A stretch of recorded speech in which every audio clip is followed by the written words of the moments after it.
tip series on preparing for your MOR. Let's look at the HUD 9834 form as mentioned in last week's Tuesday tip. Hopefully you got a copy. The first page gives an outline of the process to the reviewer. The second page is what we refer to as a cover page. It gives us 7 categories that are covered by the review and the final review score. We'll discuss the final score process during the last session. The next page will list the summary of findings during the review. It'll reference the HUD criteria and give a target completion date that the findings should be mitigated by. Let's start with part 1, which we'll refer to as the desk review. It will be pages 1 through 6. Believe it or not, there's a lot of preparation and several things that have to happen prior to the reviewer arriving at your property. First, the reviewer looks in the HUD pass system to obtain the score and date of your last REACT inspection. Secondly, the reviewer has to note if there are any exigent health and safety concerns or conditions in the report. We usually refer to these as the EH&S items. So for you to be prepared, make sure that you look at your last REACT inspection and that all of the EH&S items have been mitigated. Next, the reviewer determines the date of construction of the units. The purpose is to determine if construction was prior or after 1977.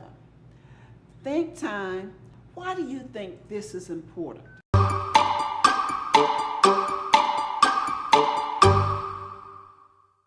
If you said because of the lead-based paint rule, then you are correct.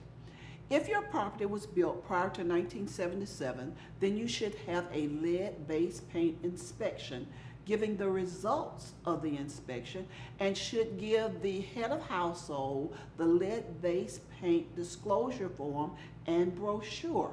There should be a signed copy of the form or the acknowledgement in the residence file. This is a one-time document, meaning you do not have to repeat this process at each annual recertification. Questions 7 through 34 and 36 and 40 are questions that deal with the property's financial concerns and presently apply only to HUD staff and mortgagees, not your MOR reviewer. Questions 35, 37 through 39, and 42 through 46 concern rent increases and subsidy voucher concerns and requests that can be answered by the reviewer from their office. Question 47 deals with the review of the EIV reports that are listed in the HUD system. The reviewer will pull the EIV reports out of the HUD system and be able to determine if the reports need a resolution or explanation by management.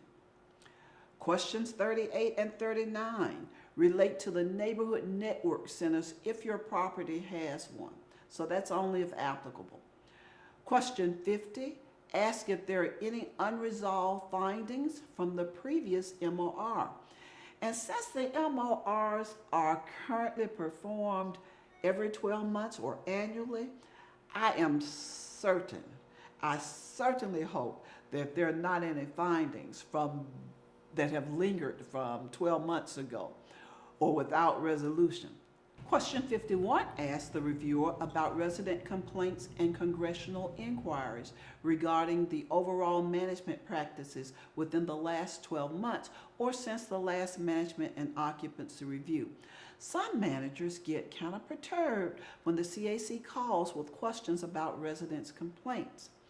This is a huge part of the CA's job, and HUD even gives a time limit to the CA to contact management after receiving a complaint and a special time to get it resolved and put into the HUD system.